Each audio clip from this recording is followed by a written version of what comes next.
bring the energy, he'll do the rest. Martinez Company, powered by Sports Radio 102.9 The Game. You're going to hear it right here. The show starts now.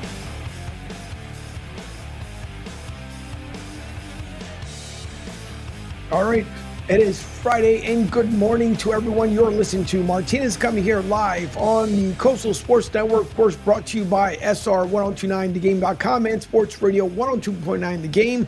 Don't forget, you can always visit the website for all the content that is available through you Monday through Friday with our live content programming. Of course, you can go back and hear the audio replays, video replays. All you have to do is go over to the Sports Radio tab. And one of the personalities, whether it being Pete Shepard, who starts off today from 7 to 10 a.m., myself, Monday, Wednesday, and Friday from 10 to 12. The Drive with Q, Mario Mano, Rich Quinones from 4 to 6 p.m., now back to Monday through Friday, 5 days a week. And then, of course, Lloyd Vance on Monday nights from 8 to 9:15. Lloyd was off this week because he was on vacation on the island. He'll be back next Monday. Talking Hoops postponed from this past Wednesday. He'll be back next Wednesday. They are normally on from 8 to 9 p.m., and then, of course, you have B's World, Mondays and Wednesdays from 6 to 7:30. And then, of course, he joins me at 11 o'clock in the morning. Joining me also today from Critical Talent Agency, Gabriel Blinder will be on with us as well as we talk about not only his agency, but everything that's going on here on the network itself, as he is now one of the partners here on SR 1029. And we can't thank him for that, along with obviously my hermano Rich Hughes. So, lots to get into, and it is a football divisional playoff weekend Friday, nonetheless. So we'll have our picks coming up here when B comes on at 11 o'clock. Also, don't forget, you guys, City Garage Motorsports. We are powered by City Garage Motorsports, and with Stuart and Jason, as they are doing an incredible job with City Garage Motorsports. Becca Monopoly, the driver of car number 85, a.k.a. Storm. You guys still have the opportunity. If you want your name on the car, whether it's your company name, maybe your brand, whatever the case may be, starting at $250, you guys can put your name, logo, company brand on the car so that at Daytona for Speed Weeks, the 13th through the 16th, when Fox broadcasts the race live, you could see your name or your brand on the car. So make sure you guys go through our website, SR1029TheGame.com, and or right through CityGarageMotorsports.com as well. On our website, you can see Jason's name, Jason Smith, up there. Click on that, and then you can shoot him an email to let him know, hey, by the way, you are interested. And also, if you're looking to sponsor the car for the season, as it would be greatly appreciated by City Garage Motorsports and, of course, us here on SR1029TheGame.com, you guys, same thing. Reach out to Jason. Let him know he can get a nice package available for you so you guys can support this up-and-coming race team first full season in the ARCA Menard racing season. Of course, NASCAR had picked them up this year for the very first time. Gas Pump Guy says, good morning, sir. Just got out of the eye doctor. I hate going to the doctors, LOL. Listen, at least it was only the eye doctor. It could have been worse. Morning, Gas Pump Guy. Listen, no one likes to visit the doctors. Even I go once a year for my physical, although I didn't go last year. I haven't gone this year, but we're only 17, 18 days into the new year, 17 days into the new year. And I usually get my annual physical just to make sure all the body parts and everything else are fine and intact, including the vision. I usually do that about every 2 years to make sure everything's intact. But nonetheless, so we have Football Friday, divisional playoff weekend. For whatever odd reason, seems like the Philly media, I don't know why. It's like they're playing topsy-turvy with the Eagles. 1 minute, it seems like they're feeling confident about this week's game in Philly versus the Rams. And then there's like a tweet to come after it, or a message, however you guys want to call it, a post. Then it's like the flip side. It's almost like, yeah, we believe, but we don't believe. And then there's another tweet that comes out, no, we're going back to believe. And then we go back to another tweet that says, no, we don't believe. It's going to be a tough game. I think a lot of folks, and the weather is not going to be that great. Again, the weather means absolutely, in my opinion, to the Rams, it might be a whole different thing. In my opinion, the weather means absolutely nothing. It's going to be cold. It's going to be snowing. Not as frigid as it will be in Buffalo, where that's going to play a big factor into the Baltimore Ravens game up in Buffalo. But, Rams normally have not played in too much cold weather games, but again, that means nothing if your team is hot and they click off and fire off on all cylinders, it means nothing, honestly. Nick Sirianni, Pete played something this morning, and maybe I'll get an opportunity to play it. Nick Sirianni started to sound more and more like Mike McDaniels from the Miami Dolphins. I don't know why, but it's almost like kind of Pete and repeat of what he was saying, and it didn't really make too much sense. It almost sounded like when he first started with the Eagles and he talked about planting a seed and the flower and growing and blah, blah, blah. Who knows? Then there's also the Aaron Rodgers saga that apparently last night into this morning, he decided to tell everyone, and listen, this is where you start becoming now more of a diva than a player, because now he announced that he is going to wait until the new head coach and the new GM is hired by the Jets before he makes a decision. So this is where, once again, it's going to be milking the crap out of it. Let's see. Little breaking news here from the Supreme Court. They upheld a law that will ban TikTok in the U.S. starting Sunday, or force the app's Chinese owner to sell it. So there you go. TikTok, you guys own it as of Sunday, unless the company overseas that owns it sells it. You guys, for all your TikTok followers and this, that, and the other, it's going to be banned. So I've never been a fan of it. I don't believe in it. If they ever change their ways, who knows? But for right now, I don't care for it. So breaking news from U.S. Supreme Court, they will take on the ban as implemented on Sunday. So I guess the Chinese company has a couple days to sell it. Supposedly Elon Musk was interested in buying so. He did it with Jack Dorsey with Twitter, and now becomes X with Elon Musk. So who knows?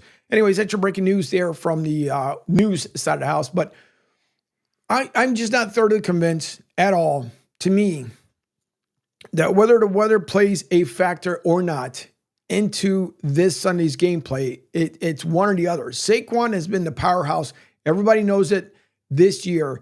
When he was let go by the Giants, straight over to the Eagles. I mean, listen, Giants thought for whatever reason that Danny Dimes was going to be their guy. Danny Dimes ended up being there.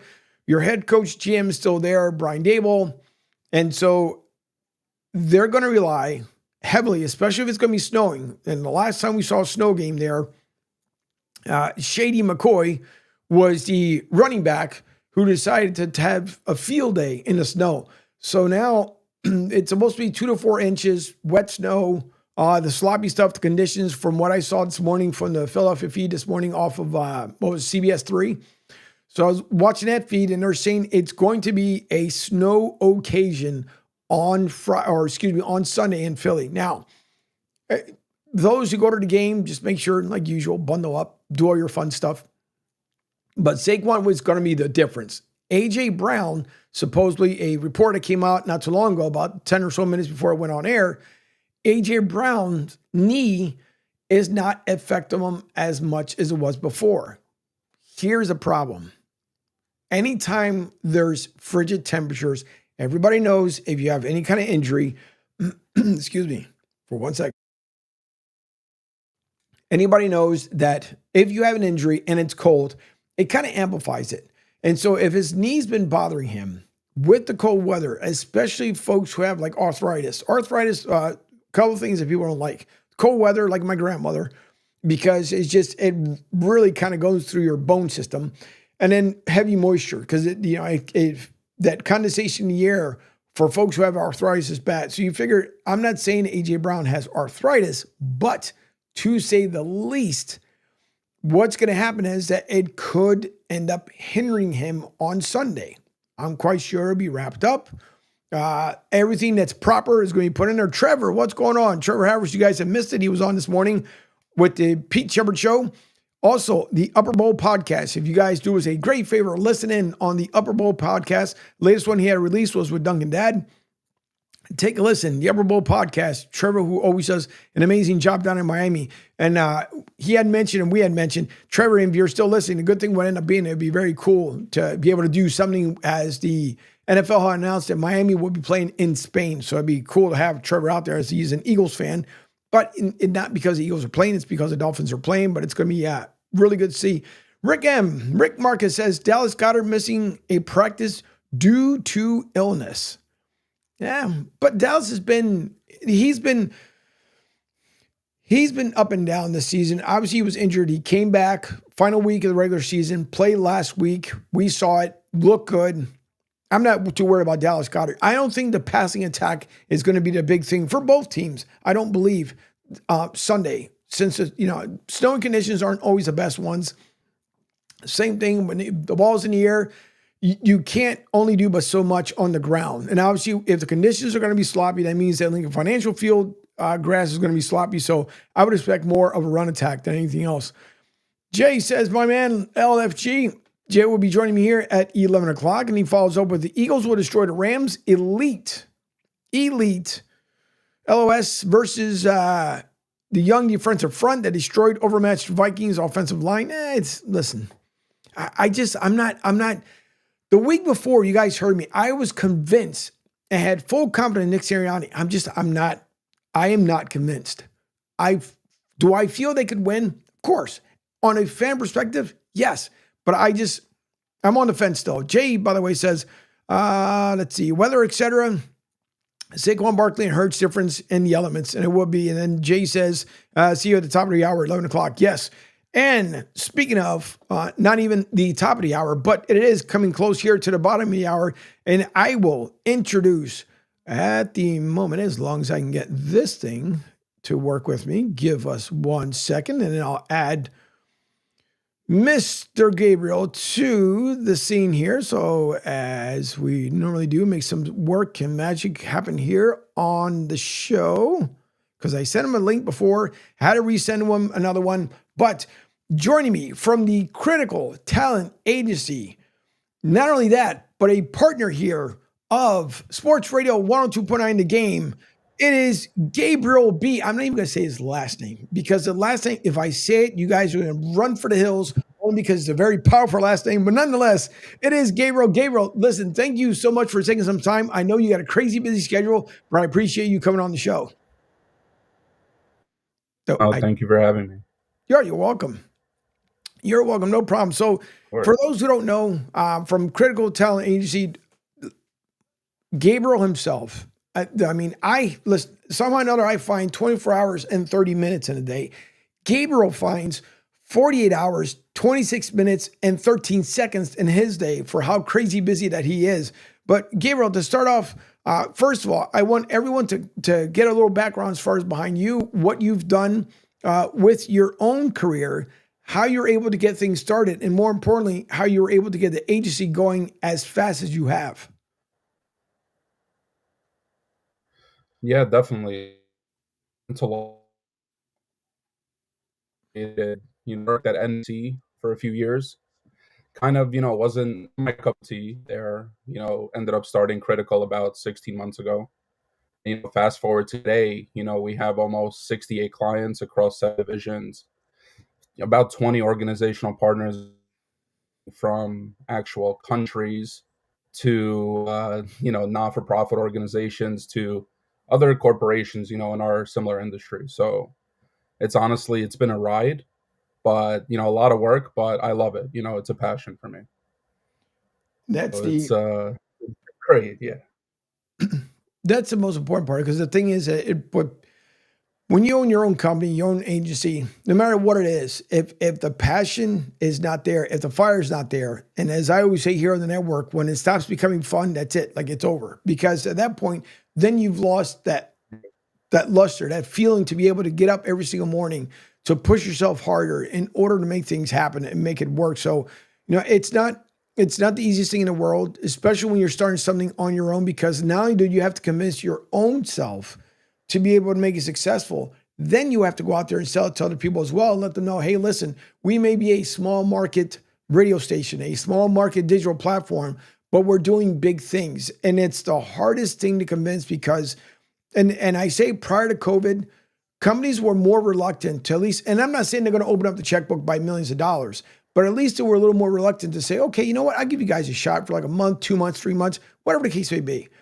After COVID, because it's been the unknown and the economy to kind of boost that as well, it's been even harder because now you go to said companies and it could be the same pitch as before, but now either you got to really lowball yourself or really find a way to convince companies to say, hey, listen, if you come on board with us, we're going to do everything in our power to make sure not only we make ourselves successful, but build your brand as well so we can collaborate that way. So am I wrong in stating that after COVID, maybe it's gotten just a tad bit harder to be able to influence other companies to come on and believe in the product that you're basically you're selling? Yeah, obviously, in this game, one is where, a lot of the money's being spent. But, after COVID, a lot of companies sort of redefined the way they're looking at, influencers, athletes. And, we had to, redefine our approach. We started after, towards the tail end. So we were kind of already in that of how we need to approach companies. But I definitely saw, a big shift, from, let's say, 2020 on to today's current landscape. So we definitely had to find different ways on how to approach these companies, but also, pitch it in a correct way that would, that the companies would love, but also, believe in us, because we are a boutique agency at the end of the day. So also, we have to envision that they would have trust in us and then in our athletes as well. So yeah, there's definitely, a big shift that we had to change. Yeah, and it just makes it twice as hard because again, it's just Yeah. how much you can believe in your product, how good you can make it, how at the same time too, it's always a learning curve, and you try to do better, especially now. Like for myself with Partner Up and Q and I have been working with each other for over 2 years at this point. He's been on the network for over a year. After the pivot from earlier on last year into this year, it's been a lot of changes, a lot of adjustments that had to be made. Now having you on board as well and your experience and your knowledge. It's different when you're doing something for yourself and now you have partners. It makes it fun because now you get to share ideas and we get to talk back and forth on a weekly basis and we get to figure out what works, what doesn't work. And when you're by yourself, it's harder because in the process of doing things, you think everything works. But then as you go back, you watch replays, you hear replays, look at the visuals, everything changes. Having guys part of Sports Radio 102.9, yourself and Rich, it just makes it that much more enlightening to me, even though it's more work in a sense, meaning that I have to make sure that I am now responsible for certain things that need to be pushed through by you guys. But at the same time, Yeah. it gives us that opportunity to be able to showcase what we can do. You with Critical Talent Agency, obviously Rich, some 15 plus years on live radio, and then coming over to the digital sports radio side of the house. All those relationships that we've come across, it matters because now we have at least a footprint in the game, knowing where we need to go forward. And then also tying in fans from whether being from your agency over to Rich, over to the Coastal Sports Network. Now it's the part where you start learning and growing even more. And in 2025, the one thing we had talked about prior at the end of 24 was this year was going to be in a big year. So far, the start to the year has been really big. Obviously, coming on with City Garage Motorsports is our partnership. Speed Weeks or practice weekend that we had up there leading up to Speed Weeks. That's something big because the network has never been involved with a race team. And even though they're a local race team, you don't get that local vibe out of Lakeland, Florida, because Stuart, Jason, Becca, everybody on that race team know exactly the direction where they want to go. And then they've blessed us to be the official sports station for City Garage Motorsports. And this is where I mean, where you came on board and with Rich and all, and other things that are still being, done down the pipeline. This is where it makes it, in my opinion, it makes it even better because now I get to share a lot more with you guys and you guys get to see growth as well within the network. Definitely. And there's, exactly what we're planning on, for 2025. And I'm very glad to be a part of the team, that's our 1029 The Game. So, in terms of, whether it's content or, new partnerships with other organizations, we do have a lot planned for everybody. And I'm very excited to, eventually, we're in the process of working on everything. But, when it's ready, everybody will know. And, we'll scream it from the rooftops, around this. And, I'm excited to work together with you and Rich and, to make great things happen. And I know for sure it will be. Now, being So, from obviously Rich being from the Jersey Shore, me originally from Philly before I moved down here, you up there in New York. It's funny how that tri-state effect still comes into place. Yeah. Even though obviously we're, Southwest Florida's newest game in town, but it's funny when people here, and the good thing about our audience is that we have a worldwide audience. We have not only folks here in Florida, but all over our great nation and even overseas, especially our men and women who get to listen to us on military radio, where they can hear everything goes on here at the network. And starting this over 5 years ago, right when COVID launched, unfortunately, it's the same time that Broad Street South originally launched. But a lot of people, and you can attest to this as well, is that they always say if you can make it the first 5 years of your own company, then it becomes profitable if you can make it within the first 5 years. A lot of companies don't. I mean, there's people that tried, men and women, so it's not like just men. Men and women both had tried to put themselves in some sort of business aspect, and it doesn't work. Not because they wanted to fail. It's just the things that envisions that they had didn't come to fruition the way it did. So you being an agency owner and you starting off at a young age, in which obviously you're still young, what's been that one motivational drive to at least keep you in the game and not saying no matter how much of a bad day yesterday or last year could have been, this is the reason why I hang around and this is the reason why my agency will become on top? Well, I mean, it's more of a personal story. I started this after my grandfather passed away. We kind of grew up, in the boxing world. He fought professional in the 60s and 70s, and that's where I started. It had to take him passing away for me to actually, pursue something that's my dream. But, it drives me every day, regardless if we have any issues, any problems. I take that as motivation. And, I use that and I test to, because this agency is his legacy. So I push it to be as high as it can be. And it has driven me, since, day one. Not many agencies can, scale the way that Critical has scaled, in 17 months. Not everyone can, grow to 68 clients, pretty big clients, in the boxing, MMA, wrestling, basketball, football, and entertainment. So I just wanted to, a big shout out to my family, but also to all my partners at Critical. Prince, Ray, Cleet, Trace, and, a bunch of other people that, work with us. We have over 15 people who work day in, day out, and we have almost 20 advisors actually across every division. So, including everybody, including athletes, we almost have 100 people at the company working day in, day out. And I still consider us a boutique because we're still growing. And I can only imagine, where we're going to be in the next 18 to 24 months here. Yeah, listen, as you said, it's a small workforce. Obviously, it's building up, and as you mentioned, it's a boutique. I mean, Lord knows here, it's thank God for my wife because she is a digital producer. She helps me out as much as she possibly can, and it's a lot of work when you're one person. It's a lot to deal with, and especially when you're trying to make every element and every aspect of the things to work, it is tough. But there's times. Listen, I've for those who know me, who don't know me, I don't ever give up on anything. But there's times you just want to take the white flag and just kind of throw it because like, how am I going to keep this up? The momentum, the 7 days a week, 365 days a year. During a break, as people had heard, I had zero time downtime. And that's because I had to make sure other things got prepared. Website, clean up, making sure content is available. It's not the easiest thing in the world, but we try to make it work with what we have, the resources that we currently have. And thankfully, and hopefully, God willing, things will get better.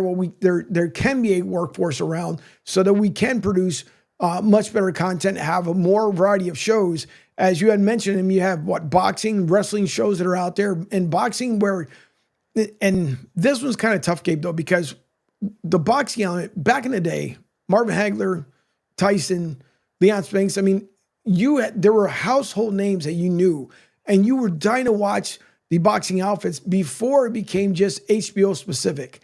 And then there was that time where everything just kind of died off. I mean, boxing went away. It started going away. The Olympics kind of brought it back a little bit with some of the names that were coming up through there. The Golden Boy who came through the Olympics. So it kind of picked up, but now I don't want to say like boxing is never gone, but it's at that point where the excitement level is not where it used to be. Is there something that's missing right now? And you being involved in boxing as well, is there something that's missing from the boxing element that basically the MMA has taken a lot of the spotlight away from boxing? I mean, I see it, coming back into the limelight. A lot of big prospects. We were prospects here, and obviously we know how important and obviously big resurgence in boxing. I mean, it's always been boxing's always been big, but now with the paired with social media, there is a huge shift in that sense. And I know a lot of people, for example, let's take Jake Paul. I know a lot of people may have things to say about him, but I always tell people I'm always an open book. I say, he did redefine the game in some way because he created a resurgence of fans that may have never been interested in boxing, are now interested. And that's, it's millions of fans around the world. So, there is a big change, but I don't want to say there's anything missing. I just want to say that, boxing needs to continue. Obviously, there's so many fans. We all love the sport. I'm a diehard boxing guy, and I just wanted to keep growing and bringing prospects. And obviously, with the Olympics, now it's kind of in the air whether there's going to be boxing in 28. But I know there's a lot of different projects that are going on behind the scenes to sort of keep that going, or in some way, whether it's a different entity or a different tournament or anything. I know there's something that will happen, to keep it going, pretty much. Jake Paul is interesting because obviously the way he started, YouTube kind of wanted to be an influencer before the influencer game kind of started up. And, sometimes it just starts that way where you just do something like silly or goofy just because like Jake Paul was being Jake Paul, not like he was trying to introduce a character or something else. He felt that way. His parents pretty much said it. There was I think it was on Netflix. There was a special about him, and he had talked about him and his brother, and then his brother became competitive. And at one point, then they talked to each other for almost a year, and then he decided to go into the boxing realm. And you're right, where he's, no one. When I looked at Jake Paul originally, I'm like, are you kidding me? Like the guy from YouTube, he's gonna fight, but even though the last one with Tyson, and that's been kind of a toss up because people have said that's either been, there was a fixed one because supposedly Tyson threw a strong punch over and landed onto Jake Paul and then vice versa, but they were supposed to go the distance and they did. Whatever it was that he whispered to each other, no one knows, but they felt like it was almost like semi-fixed. Now, minus that, Tyson was a fan of Jake Paul as he was starting to take boxing more serious. And it seems like now Jake Paul, I mean, he moved to Puerto Rico, wanted to make sure that he, again, lined himself up, wanted to actually take this serious. And so when you look at, he brought what I think was like, he brought the union forward, kind of in boxing, because you want to make sure that not only the fighters get their pay as well, not just always back to the agent, but they make money. But then he also brought out the MMA saying that, Dana Carvey had whatever made X amount of money, and then the athletes only get X amount. And that kind of made the MMA upset. But Jake is looking at this on the athletic perspective that he wants to make sure the guys and girls that are in this sport are being taken care of. Because again, no one ever wakes up in the morning and says, I want to get the crap beat out of me. I mean, unless you do, that's a whole different story. But when when you're going into the ring, you want to make sure as you become older, and we all know about CTEs and everything else, that you get taken care of. And so at least, if anything, God forbid you pass away at a young age, whether you have your wife, your kids, whatever else, they're taken care of. So Jake has brought a lot of awareness to the health aspect to both boxing and MMA. And you really got to take your hat off to what he's done. Yeah. I mean, I remember it was maybe about, I don't know, 12 years ago. I was with my mother. We went to the Kazakhstan embassy in New York City. They had a press conference. It was right before the Golovkin-Curtis Stevens fight at MSG. So at that point, fighter right before he fought the next day. And if you're a boxing fan, you may have remembered this. He got pounded on pretty hard. That fight, had a brain bleed, a clot, and now he's, it's terrible what's happened to him and his what happened to his family in this sport. It's a dangerous sport. I always tell my fighters, even if it's the guys that are signed to me or guys that I'm pitching, to come on board. I understand, you risk your life every time you get into that ring. So I respect that. And I will do everything as your manager, your agent, to get the best deal possible for you because of that. So I completely, all the sports are dangerous in some capacity, but in boxing, obviously, we've seen stories of what has happened. But that's the point of trying to ensure that it doesn't happen. And I know there's so much that's going on there, but obviously on a manager's basis, our job is to get the best deal for our client, but also to make sure they're protected in every way possible. Here's something I haven't been able to ask anybody because I've never had an actual agent on the show. And so you guys, I know it's not the easiest job in the world because, as you mentioned, you do want to get the best deal possibly you can for the person you are representing. When you're looking at the company aspect of things, not you, meaning the outside company you're speaking to, is there that it's almost like when you talk to lawyers, for example, and sometimes you get like a really good lawyer understands you. You guys build up this good, back and forth communication. They understand you. They want to do the best for you. And then you have other ones that may just want to look out for maybe the firm and not as much for you. And not saying that in a super negative way. It's just like, hey, I got to take care of this before I got to take care of you. And, in that sort of small capacity. But you being an agent, when you approach at whatever, I don't care if it's a small dollar amount to high dollar amount, as you approach this company, do they look at you sometimes just a little sideways, even if you can hear the voice on the phone? Because it's one of those things, like obviously they don't want to spend a lot of money, but you're really encouraging them and pushing them to let you know, hey, the only reason why I'm asking set them out is because look what's being brought up to the table here. Yeah. Where I'm negotiating, whether it's with a team, whether it's with a boxing promoter, MMA promoter, or whether it's with a company for sponsorship. Obviously, some companies may not want to deal directly with, may not like dealing with, agents directly. At times they just don't have a choice. They have to. But in conversations that I've had, being an attorney myself, that kind of, changes the conversation a lot because now when I'm speaking to somebody, there's no, slick talk back that they can do or, anything on a contractual basis. There's nothing people can slide, into the contracts. Not saying they do, but, if anyone ever wanted to, that's one big thing that I always tell my people. I'm like, I'm an attorney. So, leverage that in every deal you have. Even if a company reaches out to you for a $300 sponsorship, not a great deal of money for a bigger athlete, but if you want to just have money in your pocket, me sit in that room for you. That is my job. And when people find out, that they have an attorney sitting across from them, it really changes the dynamic of the conversation. And for them, for the better, because I'm not approaching it as a manager / agent, but it has done well in conversations for me with each of the entities I mentioned before. So definitely is important. It is important because again, when you talk about it, it's the same way.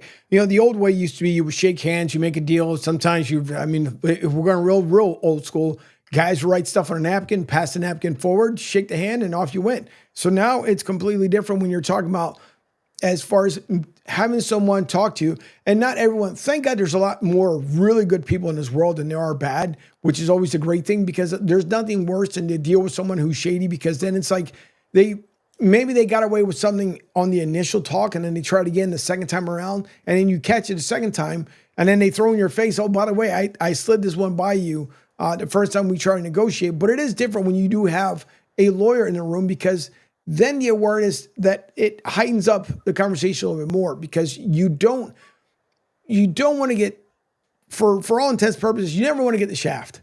You always want to make sure that you're always looking out for the people that are looking out for you. In the same way as you mentioned about, the part of the team that you have, that you're always trying to look out for their best interests. And I think now things are starting to kind of evolve where people are more open to talk to folks, more willing to be able to negotiate. versus in the last couple of years, and it may just been the effect of what went on in the world where people were just standoffish or they just, people were short. There's times when I know and this was just working for my own daggone self, I get mad at my own self because there's things where I know what I want to do. It's just the time or the resources or the things that can end up happening. But at least you are, for your agency, as you mentioned, you're looking out for the best interest. It's going to be fun to see how much it grows here on the sports radio side of the house with the Coastal Sports Network, with you, and especially with Q, because Q's followers, the great thing about it is not only does he get new people that end up tuning in, but also the guys and girls that will listen to him when he was in Tri-State, when he was on Delaware radio, when he was on Jersey radio. That's the best part about it. And so when you have young minds and people that can work with, I'm fortunately the old fossil in the company so far, but when you're working with someone that's older and you put the young mindset together, it's good because, again, you can spawn off good ideas. The conversation always flows. One thing is I'm huge on communication, and sometimes somebody will reach out to me and it might take me 2 days to get back to them only because the amount of stuff that's got to get done, and it's hard at times. So I don't want people to think whenever I say I'm going to reach out to you and I don't, it might take a day or two. But the communication aspect of anything that you end up doing is the most valuable and critical thing. You can have whatever dollar sign that you can put across the line. The big thing is always a communication, because if a company or someone says, for example, you had a meeting, you went out there, talked about your ideas and everything else, a simple email just to get back to people, just say, hey, listen, great meeting. Let me get back to you. We've got a couple of things we want to run by. But the worst part is that sometimes people share, like you feel like you've shared something with someone and you hope they didn't take whatever you stated or the ideas in the meeting, and they say, well, I don't need this person anymore because now I got all the ideas that I end up taking from them. Are there people out there that sometimes feel like, hey, I just kind of shot myself in the foot because I gave these ideas and I never heard back from the company? Or is this something where a company just kind of takes time to process it all and then reach back out to you and say, hey, Gabriel, you and your agency, this is why we decided to go with you? Yeah, I mean, at times, when I pitch, I don't go into all detail on what, we can offer. It depends, on companies that work with us, agency wide. And there are some companies that are athlete specific, maybe one or two athletes out of the 60 plus that we have now. So I've never personally dealt with that issue where, an idea was presented to a company on the sponsorship like basis, and they've taken and ran with it and never. But it happens time and time again in the business. It also happens, as another example, in the tech industry as well. Or startups right now. And I recently I joined a group. It's actually a Discord group of tech entrepreneurs called Founders Eden, and I actually I met a lot of people. And from there, people that are tech and sports oriented as well, I was able to start, those type of ideas, to pair it with the agency that I have going. So I'm definitely going to keep on the tech side because it does happen a lot. But on the sports side, I haven't dealt with it yet. But I mean, I would never be surprised. We're a young company. Who knows? The most influential person in your life, it could be today, it could be from years ago, or it could be a friend that has stayed with you through thick and thin. Who would you say is probably the most influential person in your life? It's hard to pinpoint a specific person. I say in general, my family as a whole.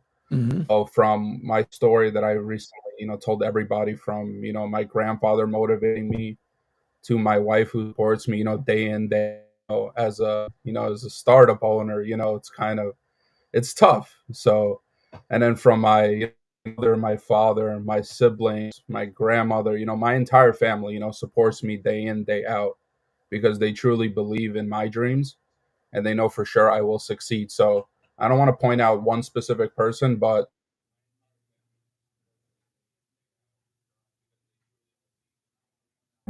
and love them all, and do appreciate, their support each and every day. All right. Now that we got some of the business out of the way, here comes some of the fun part. So when you actually get a minute in your day, minus all the business stuff, what does you, and I'll use your wife because you brought her up. So what's a date night? Because you should always, no matter how many years you're married, whether it's a couple months, couple years, whatever the case may be, you should always treat it like date night so it doesn't become routine. What's a date night when you get a minute between you and your wife? We're big foodies, so we try to find new restaurants to go to in Manhattan, or whether where we live in the tri-state area. So yeah, we like to go out. We are going to, I know, a Broadway show in a few weeks. People as well. I think that's fun to do whenever we have the time. And I really do cherish the time. So I know in between everything that I do here. All right. One last thing is, I know you're busy. I'm pretty sure there'll be no other phone calls coming in. How happy are you? And listen, New York fans, don't get upset. But as a Patriots fan, how happy are you that Mike Vrabel is the choice by your New England Patriots? I just want us to win. That's all I can say from what's happened before. So that's all I want. Yeah, it's tough being a Patriots fan in New York. Get scolded by friends about it almost all the time. I can't even imagine, walking, when I'm with my Patriots gear, the dirty looks people give me, especially in Brooklyn or Staten Island. So, all I can say is I just want to turn it around and make it happen, just like we did before. Yeah, I think so.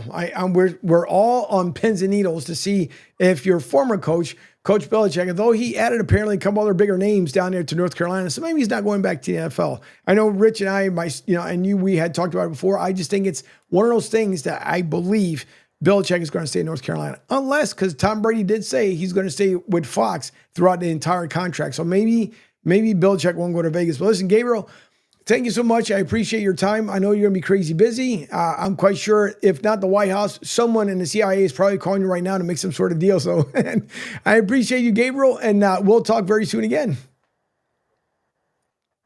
Definitely. Thank you so much, everybody. Thank you, Angel. Look forward to coming back on. All right. There you go. There is Gabriel from the Critical Talent Agency spending some minutes listening. And when I mean the guy is busy, he is beyond crazy busy. And we have meetings on a weekly basis, but to squeeze in the time that he does, it's absolutely amazing. And I do appreciate it. All right. We are going to take our first break because soon at the top of the hour, as it is 10:58 here on the East Coast side of the world. And for those out in California, please make sure you guys, whatever you can do to help out people who lost everything. I know the Red Cross is out there. We understand people are trying to help out as best they possibly can.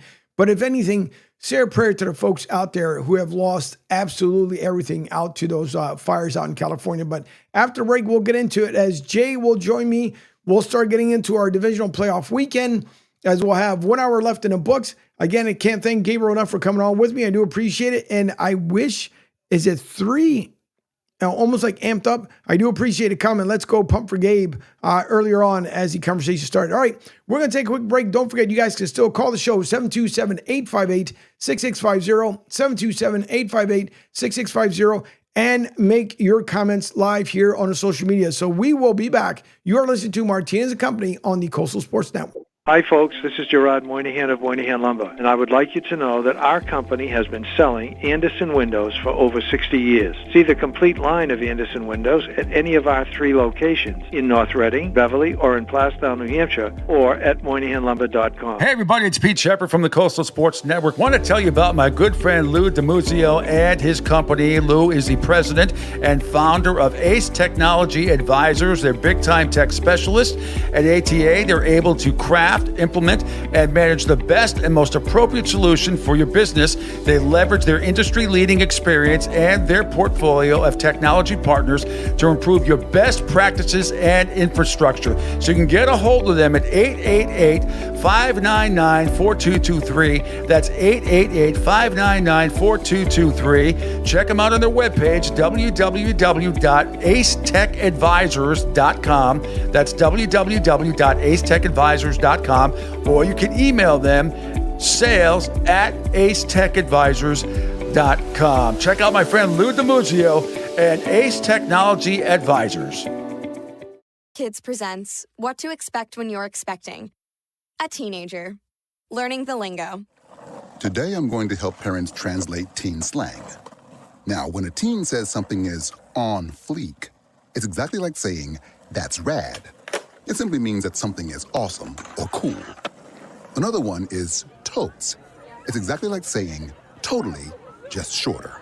As in, I totes love going to the mall with Becca. Another word you might hear is jelly. Jelly is a shorter, better way to say jealous. As in, Chloe, I am like so jelly of your unicorn phone case. You don't have to speak teen to be a perfect parent.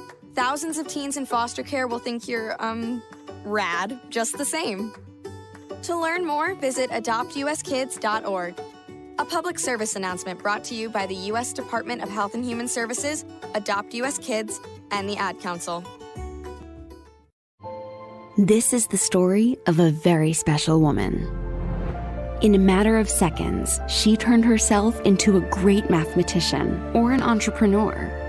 Her knowledge was limitless and still is. She could also make monsters disappear, especially those that lurked in the shadows under the bed.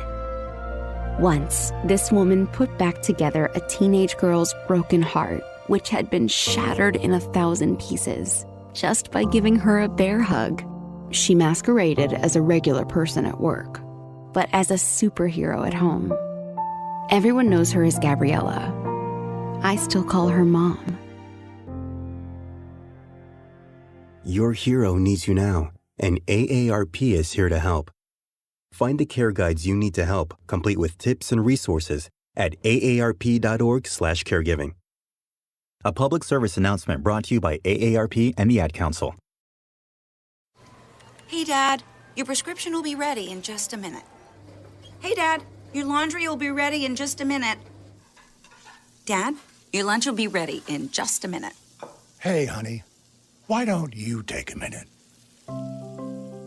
When you help care for a loved one, you give them as much time as you can, making sure they're safe and comfortable. But it's just as important that you take some time for yourself. At AARP, we can help with information and useful tips on how you can maintain a healthy life balance, care for your own physical and mental well-being, and manage the challenges of caring for a loved one. Because the better care you take of yourself, the better care you can provide for your loved one. Thanks, Dad. Thank you. You're there for them. We're here for you. Find free care guides to support you and your loved one at aarp.org/caregiving. That's aarp.org/caregiving. A public service announcement brought to you by AARP and the Ad Council.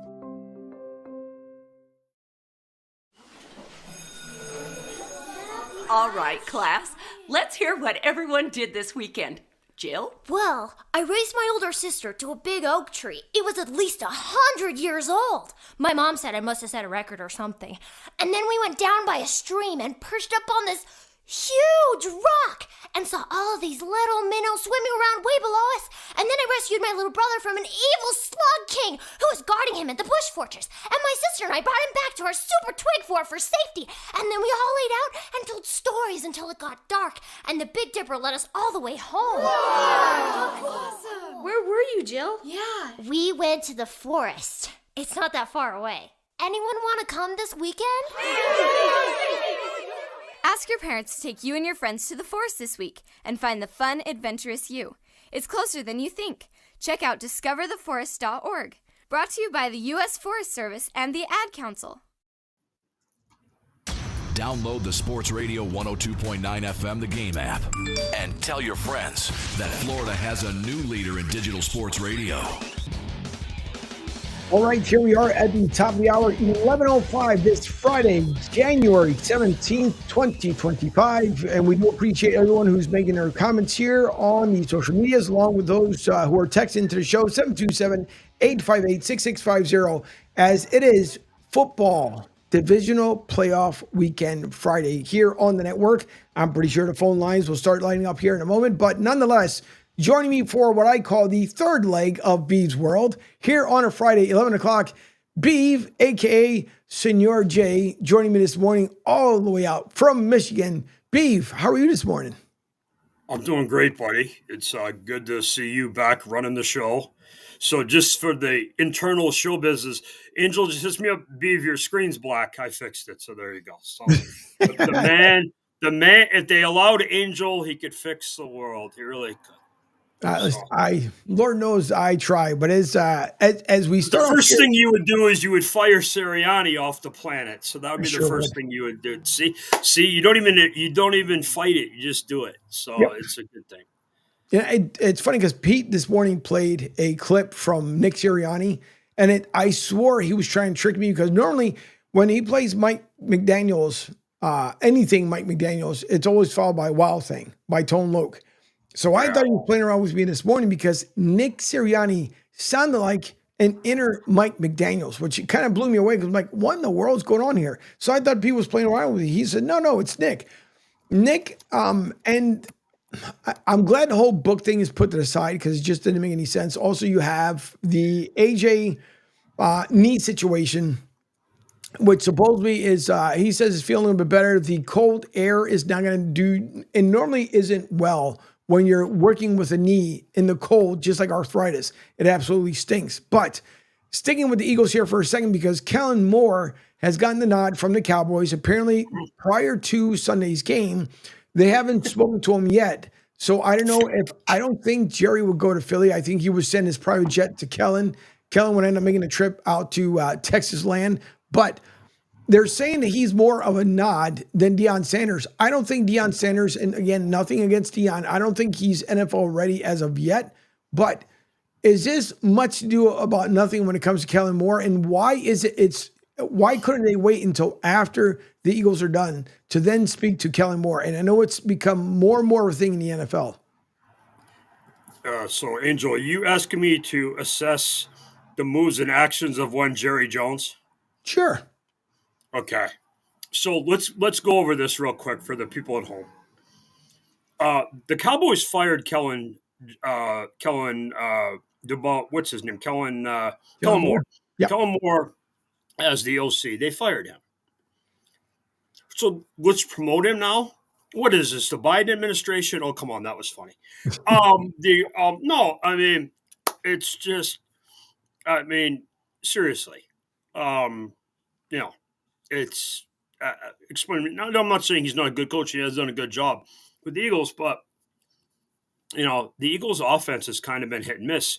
Coach Fangio is the one who's done the amazing job with that defense. I mean, took a kid like Zach Braun, who's an edge rusher his whole career, like a fringe. He's kind of like your version of what Mike Vrabel was when he was from the Steelers and he came to the Patriots. Mm-hmm. And you converted him and made him an all-pro middle linebacker, which is a bigger deal now than N'Kobe Dean's out for the year. But yeah, what the Cowboys are doing is silly. They should hire Deion. They probably should have kept Coach McCarthy, just because I mean he had done a good job with that team with all the injuries and so forth, and the bad roster decisions and things they did. And again, that's a roster and talent problem, not a head coaching problem with the Cowboys. They make bad decisions.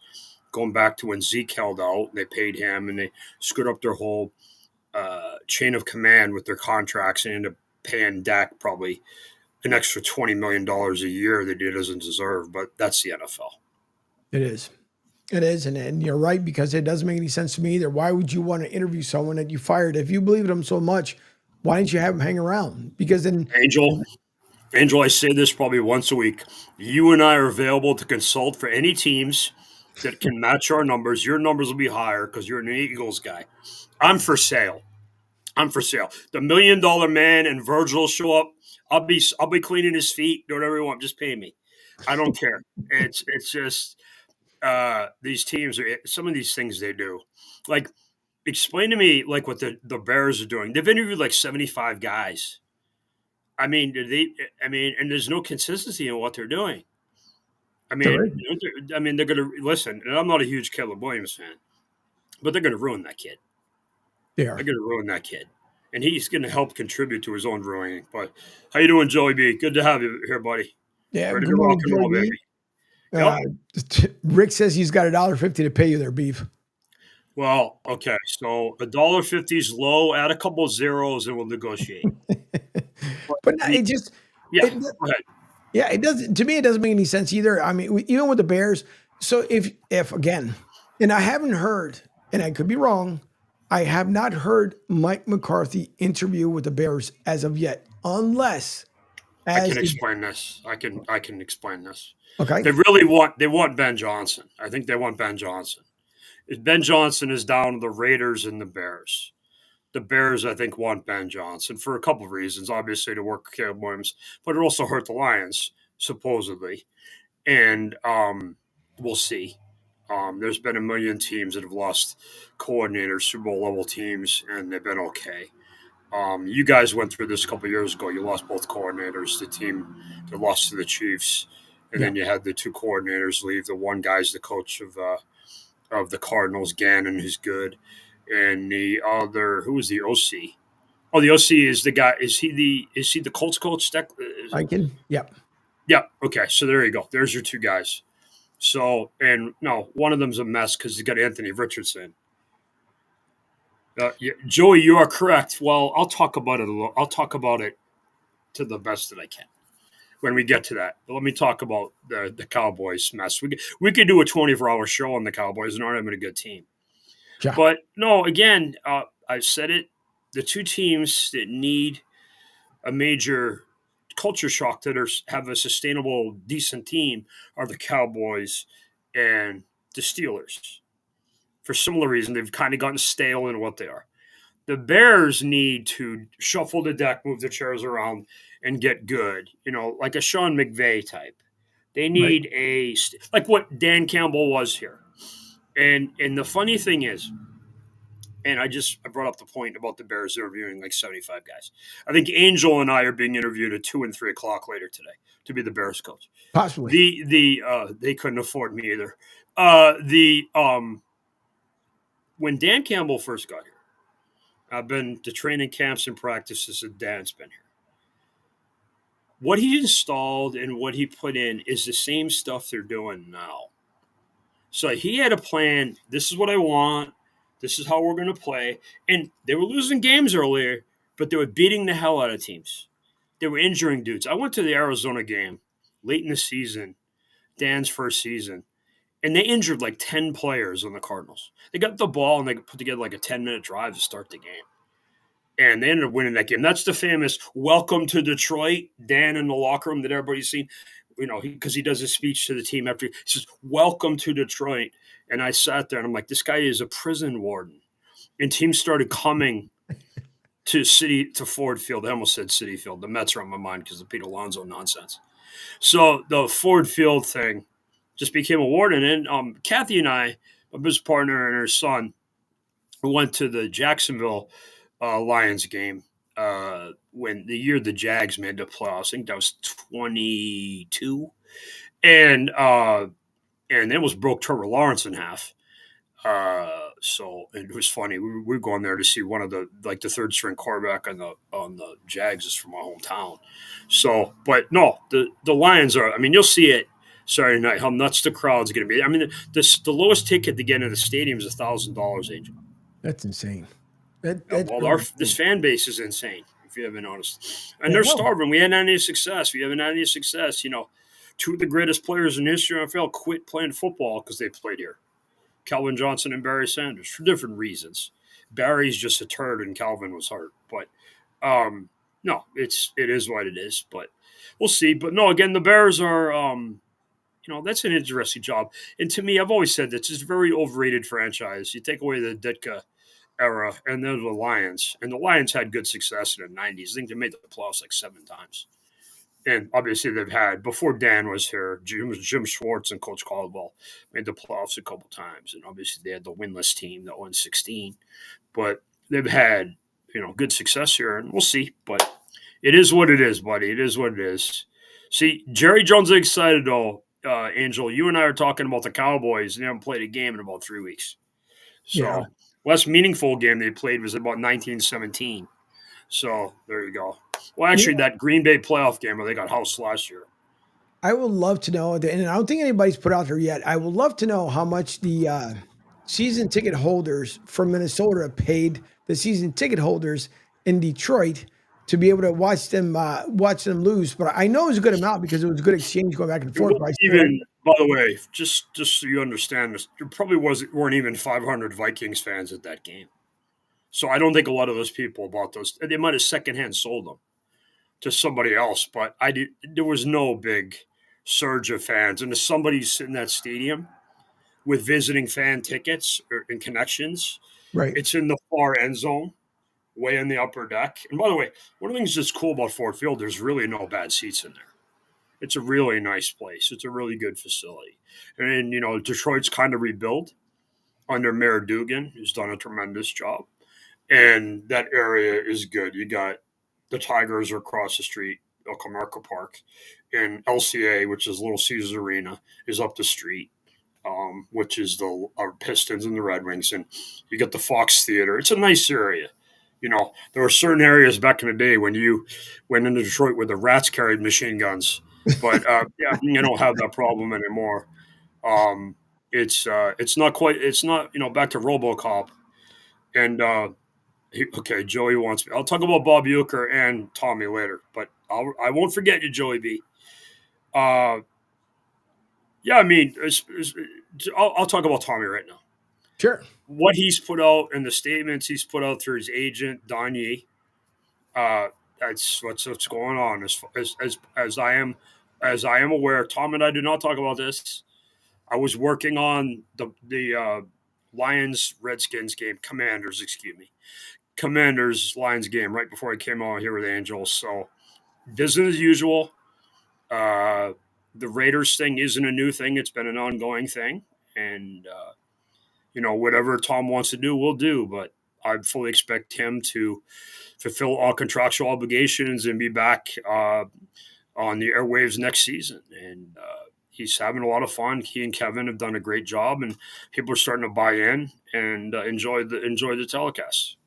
And he likes it. That's all I care about. If Tom wants to go sell sand to Arabs, I'll do it. I don't care. But it's just, or iced Eskimos. I don't care. But it's just what it is. We've been together 30 years. It's where he's working really doesn't impact our lives. When we met in August of 95, people don't realize this, Angel. We didn't exchange W-2s. It's changed now. It's a little different in the world. I'm clearly in such a higher level pay scale than Tom. It's not even. I actually tried to do that with a straight face. Yeah, and we run in such consistently constant social circles. Oh my God. But yeah, it's a different world. But no, he's going to do what he wants to do. But as of right now, Don put the statement out, and that's all I'm going to leave it. And Bob Uecker, living legend. I met him a couple times at various locations. And now that the Brewers are a National League team, I get to see them a lot more. And, with Keith Hernandez and Ron Darling and Gary Cohen doing the Mets broadcast, they love talking to him. Because if you understand Keith Hernandez's career, he started on the Cardinals, which is where Bob Uecker was for a lot of his career. And he has a lot of friends that played with Keith or coaches guys like Lou Brock and things like that. Right. So Keith Hernandez used to love to be talking to Brewers. You go talk to Ueck. But, it's a sad thing now. But what Bob Uecker's last game was? It was the Pete Alonso home run in the ninth inning, the 3-run homer off of Devin Williams. So that's the last game Ueck did. And by the way, people did not know publicly he was dealing with lung cancer since about the middle of 2003, and they would manage things on the broadcast. And by the way, Bob looked great, and he was great on the air. There was no obvious decline, and it's sad. He's a great guy, but, one of my favorite Bob Uecker stories is Major League team comes to him, and they've come to visit his family, and they said, "Our signing bonus, we'll do it for $20,000," which is they're telling his family they'd sign Bob for $20,000. And his father said, "I don't think we can afford to pay you that much to take Bob." So that's the joke about the. But he's and how to field a knuckleball, let it stop rolling, and just pick it up. Sure. And by the way. His career, he's a 200 hitter. You know the player he's got the third most hits, the pitcher he's got the third most hits against is Sandy Koufax.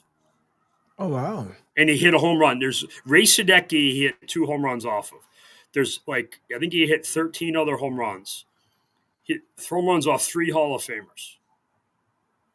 Sheesh. One of them, obviously, Sandy Koufax. Right. Then Fergie Jenkins and I think Gaylord Perry are the 3 Hall of Famers that hit home runs off. So the funny story is he went and talked to Sandy Koufax and he said, it's I hit a home run off you, and he jokes that Sandy Koufax said that was the worst day of my life. So there you go. It's pretty fun because Bob caught with Tim McCarver and there were other guys. Orlando Cepeda was on that team, Joe Torre, but he was the real deal. And he's just great ambassador for football. Baseball, like how John Madden is. And, Johnny Most and all the NBA guys that are synonymous. From baseball, if you're a baseball person, your broadcasting team, it becomes kind of like your family because you're with them almost every day during the season. I mean, I talk about Gary, Keith, and Ron, and I grew up with Ralph Kiner and Tim McCarver and Steve Zabriskie and all those guys. And Bob Murphy was our radio guy. But, and the Red Sox had, Ned Martin and Castiglione's still there, and they fired the poor guy's the Padres announcer now, Don Orsillo. Jerry Remy just passed away. God bless him, great guy, rest in peace. But they have a lot of different guys in the studio. Speaking of Tommy, Kevin Euclid, Tommy's brother-in-law, is there. There's other guys in the studio, but it's good. Joey B says, B's reading some of the older columns about you in Sports Illustrated, and ESPN. You think they did you good in those columns or thought they made fun of you to a degree? No. Depends on who it – well, first of all, you got to understand. Michael Rosenberg did the Sports Illustrated. He went to school with Tommy and I. So he was a friend of ours. And Ann O'Connor is one of my heroes. We'll probably have him on the show. And Ann just came and observed me. And that was before the AFC Championship game in 2016. No, nobody. No, it's the story isn't about me. It's about because I was a dishwasher at the time. I was but let's be perfectly honest, Angel. I was the executive dishwasher, very important. So the people Tom Brady's friends with a normal guy, and that was the angle that went through, and he helped me through a lot of stuff, and I obviously helped him through his career and so forth. Clearly everybody knows Tom's nothing without me. So it's just it's feedback's almost 100% good. There's some people that are just stupid and superficial. They don't understand things in life, and why doesn't Beeve work for Tom? I do work for him. You don't know it. And I worked for him in August of 95 when he had 3 cents to his name. So, I mean, that was, when you're the 7th-string quarterback, your budget's kind of low. But it's a wonderful story. I'm very proud of him. I'm excited he's doing this game Saturday night. We've seen the reports. He loves Ben Johnson and the Lions. So it's going to be fun. It's going to be fun for him, and he'll get a nice round of applause. And part of this, Kevin Burkhardt, who I used to watch do the Mets games, is great, and it's fun. It's football. It's fun. It's supposed to be fun. And people make of Tommy and me whatever they want. And, like the picture I got behind me, I'll let you know a secret. Somebody important sent that to me. That's right. And I'll give you a clue. It wasn't Donald Trump, or Joe Biden. Joey Beans, appreciate your candor. Just thought to ask. I appreciate all your insights and what you've gone through and where you are now. Appreciate your content. So thanks, Joey B. And listen, anything Tom related. When I can't tell you what's going on, I'll tell you, and I'll do that with just about any story. So Angel knows my phone doesn't stop all day. I people telling me things, what's going on. Da, da, da, da. If I printed a story. Back when I had my own Mets blog for years, TomSeaverFan.com, and I sold it right when I got famous. But if I had $1 for every time somebody came in with Derek Jeter's on steroids, if I put that story out first of all, Derek Jeter would own me. He'd sue my ass because it wasn't true. But that's the type of stuff that goes on. And, it is what it is. So, but no, I appreciate the support. I just try to be me. That's the best. And I'm very lucky Angel and Pete allow me to do it. Pete feeds it, and Angel kind of polices it, but he still lets me do it. And it's fun. We've got a good blend of guys here. Pete likes me because I'm more of a college atmosphere, because Pete's like me. He's a college sports guy who's based out of New England, and there's not a lot of those guys. Right. Out of New York, we had Mike Francesa, who's a huge college sports guy. And Angel's, Angel's into everything, which is good. That's why we got the auto racing and the different stuff and the college sports and obviously the pro sports. But Florida's a nice blend. In Michigan, obviously, I'm 2 blocks away from the biggest stadium in the country, the defending national champions, until Monday night when Notre Dame's going to win the game. But it is what it is, and I appreciate the support and everybody chiming in and saying nice things or bad things. Either way, you pay the bills. I'm Ric Flair. You either want to kick my ass or you love my ass, whichever one you want to prefer. So there you go. So the money counts the same, buddy. So you changed your mind about you were all Ohio State Wednesday night. What made you change your mind to Notre Dame? Well, I never really. I liked Ohio State in the Texas game. I never really liked them in the. I just have a feeling Notre Dame's going to win. I think the three phases of Notre Dame's team, and I just think Riley Leonard's going to make enough plays, and I think Marcus Freeman is a significant upgrade over Marcus Freeman. I mean, not Marcus Freeman. Sarkisian is a dope. And that was a big reason why they lost that stupid wide sweep play they did. And the goal line. And he didn't play Arch either. And Arch Manning is so bad that he just beat out Ewers for the job, and Ewers is leaving. So, and again, Sark's a dope. I mean, the two coaches that lost in the playoffs are both terrible coaches for different reasons. I've seen what I said about James Franklin and Sark, but Sark is bad. Sark is an offensive coordinator as a head coach. I don't know what Franklin is. Franklin is like a recruiting head. He's not a coach. I don't know what his teams do or what he does well. And here comes Gas Pump Guy. Yeah, and Rick's here too. We got two guys on. The party line begins here on a Friday as we both have Gas Pump Guy out there from Fort Myers. Rick Mark is out here from Tampa. Gas Pump Guy, first of all, good morning and hello. Good morning. How you doing, guys? We are doing good. Beeve, I think, is up to his 5th Red Bull. He's decided to chug it. My first monster today right here. Monster Rehab, which is fun because I've been to rehab 3 times. So so there you go. What was that, Gas Pump Guy? I said, that's it? Only 7? So Gas Pump Guy and Rick, if you guys need a toaster oven, if I go to rehab for a 4th time, they give me one. So let's do it.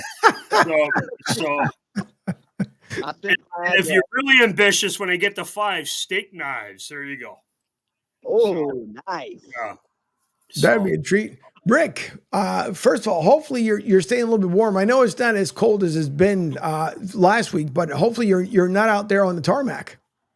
So far, so good. I'm actually on my way into work right now. I just called in because I wanted to know how I become a member of the Jay Flannelly fan club. Jay? Do you have 10 grand? I'm kidding. No, no. How do you become a member of the Jay Flannelly? You're in. Just ask. You are approved. Oh, I want my membership. Say that again. You're approved. I don't know if you know this. I'm Jay Flannelly, so you're approved. I'm the president and the member. So there you go. You're good. Yeah, I don't know. Just follow me on socials, Beeves World, Facebook and Twitter. I'm Jay Flannelly. I'm fine. You can reach out anytime. I'm usually up and around doing something. Always. Okay. So it was crazy, Angel. So the funniest thing was last night. You were joking about the traffic and the noise. Last night, around 11 o'clock, there was this car that stalled up the street here. And the police department surrounded it with the fire department. And I don't know I don't want to even speculate what was going on, but this went on for like 3 hours. Good Lord.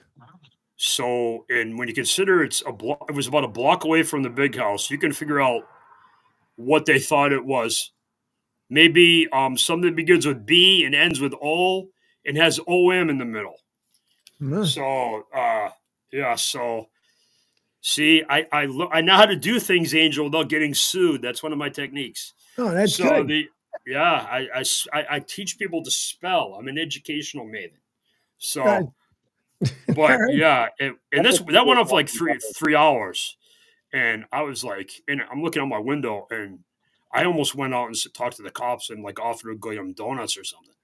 But it was ridiculous. I mean, I think it's okay now, and it'll be in the paper sooner or later. But yeah, I'm quite weird. sure. But Rick, since you're on your way out there to the airport, and Gaston Guy, I'll get your take as well. But there's been a lot to do about nothing this week. Eagles, books, AJ, knee, blah blah blah. But now it's coming up on the weekend. Snowy conditions out there in Philly. It's going to be a little bit chillier than usual for the game. The last time we saw a running back take it to the house was Shady McCoy when he was with the Eagles, and obviously that Snowfest game turned out to be a lot of fun. It's not supposed to be as much snow as it was several years ago when Shady was with the team. But what's your feeling coming up this Sunday for the Eagles? Well, did you mention who the Eagles were playing in that game? No, not really. I didn't want to. Shady McCoy in the playoffs. Yeah. The Saints. The Saints. The Saints. Definitely going to be a big part. Hold on. Oh no, the Eagles. I mean, the Eagles are playing the Vikings. The Colt McCoy. What's his name? Not Colt McCoy. Who was the quarterback in that team when Shady McCoy was there? Oh no, Shady wasn't on the 2017 team. No. So when Shady was there, who they play on the plus? Oh, Atlanta? No, that was way before. Rick's about to tell you, but it was way before that. Okay, give me a clue and I'll get it for you. He's about to tell you. Rick? They play in Michigan. Oh, the Lie Downs. The Lions. I remember the snow game with like Reggie Bush. Was Reggie Bush on the Lions? No, who was on the Lions at the time? Was Calvin? Calvin was on the team in Stafford. Oh, God, you're making me give me flashbacks with the Lions. Shady McCoy, by the way, played for like every team in the league. He's one of these fits everywhere type guys. So, Rick, you were saying? No, I just think that this week the game is it's going to be a lot closer than I think people think. I don't. I think the Eagles are going to kill them. The running game is going to be a big part of it. You know, as far as A.J. Brown and getting involved with the passing game, I'm not so sure how much of a passing game they'll have with the weather, but I'm sure they'll have the proper cleats on for traction and everything. But overall, I just believe that it's going to be a closer game. And even I feel the same way even with the Lions game against Washington.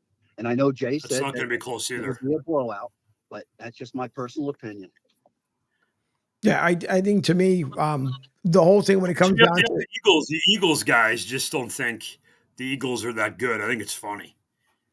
No, but but a lot of people. The problem is, a lot of people are thinking it's going to be some sort of a blowout, and I don't believe, in my opinion, I'm the same way with Rick. I don't think it's going to be some crazy blowout. I'm taking out the whole weather factor. I throw out the window because I don't care about the weather. But to me, it's just I think it's going to be a lot closer than what people believe. And let's not forget, though, Jay, that come look at the game from last week. And again, Eagles started hot, and then here comes, they went from 75 back down to their normal speed at about 45 miles an hour. If they're going to be at 45 miles an hour against the Rams, it's going to be a whole different story. But to me, I think it's going to be a lot closer, the same way Rick had just mentioned now, than what people think. I've heard from too many networks, too many, even Pete this morning says something like 51-32 or something. That might have been a Kansas City game. But to me, it's way too high in my book. I think it's going to be a lot closer, especially. It's going to be like 35-17, like 35-17 Eagles. That could be a strong possibility. But Gaston Guy, I know you're not an Eagles fan by any means whatsoever. I know it's about the Bucks, but unfortunately the Bucks are out of it. We're waiting to see what's going to happen. I mean, there's not much talk ever since basically they went out last week. I didn't even hear the reports for them cleaning out their lockers again because there's not much coverage. But we try to bring you as much as we can here on SR 1029. But what say you there, Gaston Guy, about when it comes to the Eagles this weekend against the Rams? I agree with you and Rick. I don't think it's going to be a big blowout like everybody thinks, especially like you were saying, Angel, the weather nowadays really isn't really a factor as much as people think, or as much as people want people to believe. Mm-hmm.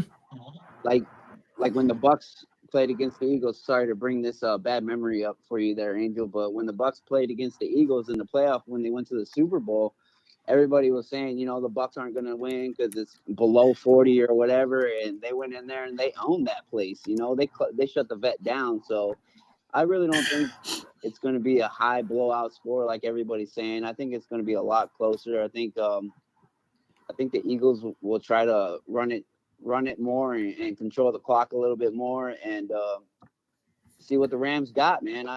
Me personally, sorry, Angel, but I hope the Rams win. It's all right. It's listen, I even if they beat the Rams, and again, I know there's Eagles fans that listen to the show. You guys have heard me say it all season long. First of all, Redskins are not beating the Lions. Let's put that one out there. They're not going to beat the Lions. If it comes down to the Lions and the Eagles are traveling up to Detroit, unless Detroit would have a really, really shoot themselves a foot type of game, that's the only way I can see the Eagles beating the Lions. But again, we're just going to the divisional round. We're not even talking about the NFC, AFC championship yet. But I mean, it's to me, it's going to be if it's the ground attack, both teams are ready for the ground versus the air. Everybody knows if it's that sloppy type of snow, it makes it a little bit harder. Even if you had Velcro gloves, it's the same exact way. It's a little bit tougher because we've seen guys, when it snows, they're more worried about getting hit because now they have to worry about sliding 10 feet after being hit. But to me, it's going to be a much closer game, I believe. And GBG, am I correct in saying that you have a passenger with you today? Oh yeah, I do have a passenger. Let me pass the phone to him real quick. Hold Sure. on 1 second. So for those who don't know, GBG comes on every single week and talk about the Bucks. Obviously, even during the offseason, I'm pretty sure something will be conjuring up about the Bucks. But so is this GPG Jr. who's on the phone? Yes, it is. How are you? I am good. So I'm assuming, just like Dad, you're a Bucks fan? Yeah. All right. So how much would you like to see Mike Evans come back next year? How much would you like to see him come back? He's not going anywhere. He's not going anywhere. No, but I like how he says it a lot. But so is today? Well, I know Monday's a holiday, obviously, for the schools. Is MLK Day on Monday. So God bless Martin Luther King and everything he did for this nation, not just for Black Americans, for everyone, to make sure they can be as equal as much as possible, and things will continue to get better. But so a normal day, and I guess if it's an off day, or you probably already went to school, but what's a normal day hanging around with Dad? We usually try to play a lot of video games and football, and sometimes we play soccer outside, and then sometimes we go out and use some targets to shoot our BB gun. That'd be the Dallas Cowboys, maybe I don't know, the Minnesota Vikings, the Targets. Listen, folks, no one take that serious, but he is a mini version of you there, GPG. That's what people say.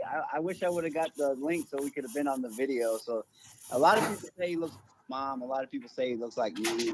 I think he looks a little bit like both of us, but he definitely has my attitude and my temper, that's for sure. It's not a bad thing. Well, listen, when everybody knows when it goes in the Spanish veins, you get a little bit of temper.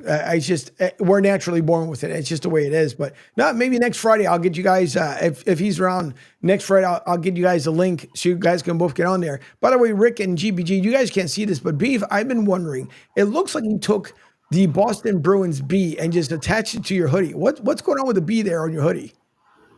Oh, that's Brady brand. Brady brand. Okay. See? Like the goat sweatshirt. Brady brand, which doesn't even exist anymore. Hold on for a second. For those who didn't get to see, because you're listening on the radio, he tried to show the back of his hoodie. All I got to see was the rear end there of Jay. So Hold on, let me flip it. I'll do it. I'll flip No, it. don't. I got to do it right. No, he's gonna hold on. He's taking off the hoodie to show it the proper way. I just thought it was hilarious, so I'm just giving everybody kind of a picture of what was up there on the screen. So here comes the Brady brand, and it shows as he has the hoodie still on his head. He's in there. There you go. Goats. Oh, that's pretty cool. I like that one. So now it makes sense. It makes sense when it comes to the front part of it. But for those who are on the radio, you guys didn't get a chance to see it. It just looked like he took an iron-on patch and threw it up there. But now it makes sense for a Brady brand. Listen, Tom Brady's just absolutely everywhere. But, it's good. All right, let's get into, before I lose both of these guys, one being Rick, because I know he's on his way to work. Yep. So you have, obviously, the Eagles versus, the Rams. Then you have the Redskins. Screw that commander's name. The Redskins versus the Lions. GPG, I'll start with you. What say you? Who takes that one? Oh, that's going to be the Lions for sure. Jay, what's his name? The quarterback for the Redskins. Right. Jaden Daniels. I don't think he's going to be able to handle Jaden it, Daniels. even though they're still a little injured and stuff. But I just think that defense is going to be too tough for him. I think the Lions are going to pull this one out. All right, Rick. I think with all the injuries that Detroit has on the defensive side, that the game is going to be closer than people think. And my guess is it's probably going to be a field goal. Jay probably hates me for that, but that's okay. Jay, what say you? Like 38-21 Lions with a late touchdown by their commanders. Most of the Lions defensive guys that are playing are back. They have their two best D linemen are on IR, McNeil and Aiden, but Carlton Davis is the only substantial guy that's out on defense. They'll be fine on defense. Yeah, I think the big thing where people are kind of taking away is they keep mentioning, especially this morning, all you kept hearing, like, everybody's been loving Jaden Daniels with the 5 games in a row, late game drives, and he's been able to win it. Your team and a couple other teams that played him late in the year didn't try. Correct. They sat guys out. The Patriots won in Week 18. You want them in the fucking playoffs? So I mean, it's just, seriously. I mean, it's don't look at relevant. They have a good team, but I think if they played the Bucs 10 times, they'd lose them 8 times. Unfortunately, one of the 2 times they would have won was the game last week. The Bucs blew that game. Yeah, they did not play well. That was all on the Bucs. They really botched that one. But they're a fast and loose team. That's the way they are. They were like that when Tommy was there, when BA and Coach Bowles were the coach. Just so weird. They're just fast and loose. Their details of the game are not good. And if you have people that can overcome things, I mean, they lost the playoff game in 21 with the Cooper Kupp running wide open down the field because they had a miscommunication between 2 defensive backs. One of the guys is one of the idiots who did the Vax card with Antonio Brown, who should have cut his ass when that happened. But again, that's why they lose games. They lost 2 games to Kirk Cousins this year, for Christ's sakes. Yeah.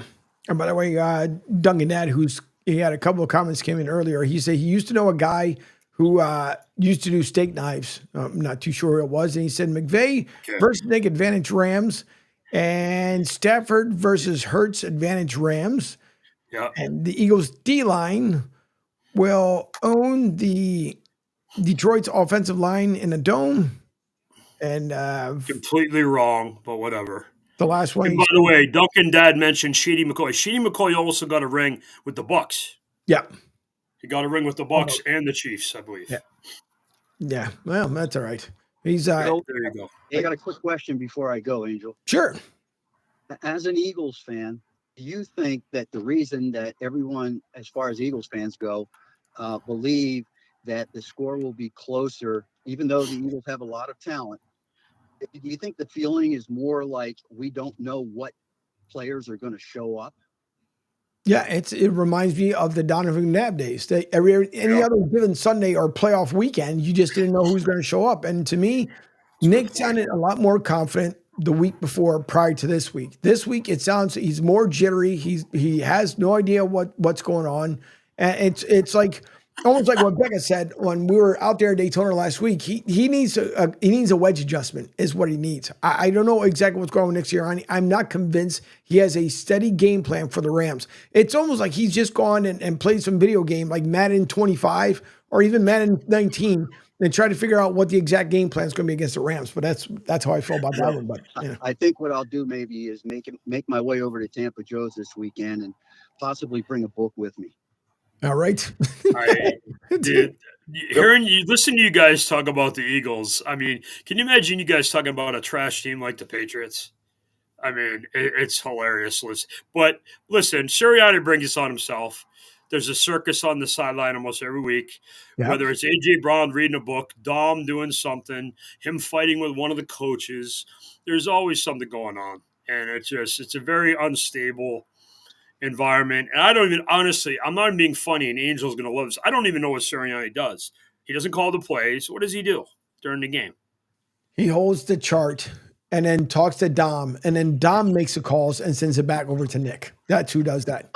So, to put it in best terms. The fact that we know who the Eagles security guard guy is its own little story by itself. It really is. It's also ridiculous. The Jaguars, you guys need somebody, just pick up Big Dom, will you? And then we'll resolve all the issues that we have in Philly.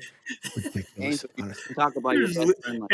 I'll say this, in the Patriots, the noise is coming out about the Patriots. There's way too many leaks with the Patriots. So they need somebody like Dom, but more of an internal babysitter than, and again, the noise, a lot of the Patriots related noise is from ownership, but hey, whatever. Exactly. So Rick, I don't know how many, were you there last weekend for the wild card down in Tampa Joe's? I was. Yep. It was packed. Was it? It was packed. Absolutely. And I expect it'll be even heavier, more people this weekend, but it was definitely packed, and I think everybody had a great time there. Well, we hope so, because don't forget, those who don't know, Tampa Joe's, of course, a great sponsor here he's been with me since Broad Street South. It's been a good time out there with Mike Goodwin and crew. You guys want to go to an absolutely fantastic establishment. If you're flying in from anywhere, 9316 Anderson Road in beautiful Tampa, Florida, literally a hop, skip, and a jump over from the airport. Matter of fact, you fly over Tampa Joe's as you're coming in and or even leaving out of Florida. But it is a great time. Visit tampajoes.com. Great food, excellent people, and more importantly, home of the Philly of the South. And so, Rick, what's on the slate for the rest of your day? I know you have to be at work, but anything else interesting going on after work? No, I'm just trying to get rid of my 2 tickets to the game because I'm not going to attempt to go up to Philadelphia and then get stuck there with the weather because I'm not sure what's going to happen. Can't take the chance, so I'm going to see what happens. If I have to give them away, then so be it. Well, GBG says he has no problem driving up there. That's the only way to go Eagles game. I'm going to say goodbye to everybody, especially GPG Jr. Yeah, my man. Little buddy, he listen to your dad most of the time, okay? So there you go. Okay, I will. Okay. And if I get a good report from Dad, I might send you some stuff. Uh-oh. No, it's gonna be bills and arrest warrants, but Dad won't tell you that. It's okay. Right. I'm kidding. But no. I'll see you guys. No. All right, Rick, have yourself a great day, man. Thank you too. Bye-bye. All right, there goes Rick. GBG still hanging out with us, and in case you missed it, there, GBG, a lot of good gifts coming from right now. Rick has to explain to his kid what a credit card statement is. So that's the thing that's going on right now. So it's like, what it is. Rick doesn't have the kid. It's GBG. It's GBG's Oh, I'm kid. sorry. Gas pump guy. I'm sorry. Gas pump guy has got to explain to his kid what a credit card statement is and what a medical bill is. Because I'm going to send I'm kidding. It's a joke. But yes, it's a good kid. It's a good kid. Statement is he sees me. I'm teaching life skills to the youth of America. That's what I'm here for. What's that, GBG? I say he knows what a credit card statement is. He sees me every day getting mad when I open it. Oh, there you go. There you go. No part of it. Listen, enjoy as a young little man. Enjoy it, because once you become an adult, as much as we get to a phase where, like, I can't wait till I grow up, stay a kid. You're going to have a lot more fun. You're going to enjoy it a whole lot more because once you become an adult, those fun days are over. It's still fun, but then there's bills and stuff that comes along with it. So just enjoy all the days you possibly can with mom and dad as a child. You'll get your time to be an adult. By then, I don't know, I might be 6 feet under by the time you get to be old enough, but who knows?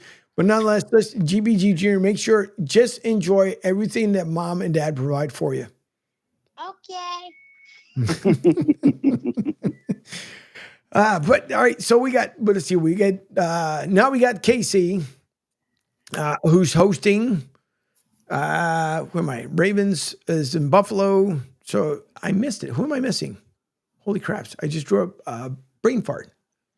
You did Kansas City and Houston's tomorrow, then the Lions Commanders. Yep. Lions Commanders, and then on Sunday we have the Eagles, Rams, and then the Bills, Ravens. Yeah, so you got CJ Stroud, obviously trying to get past not only the wild card round, but then what you already did is to get past the divisional round. To me, it's not going to happen. Maybe a little experience when it comes to CJ, a little inexperience when it comes to the head coach, D'Amico Ryans. Not saying that he can't do it.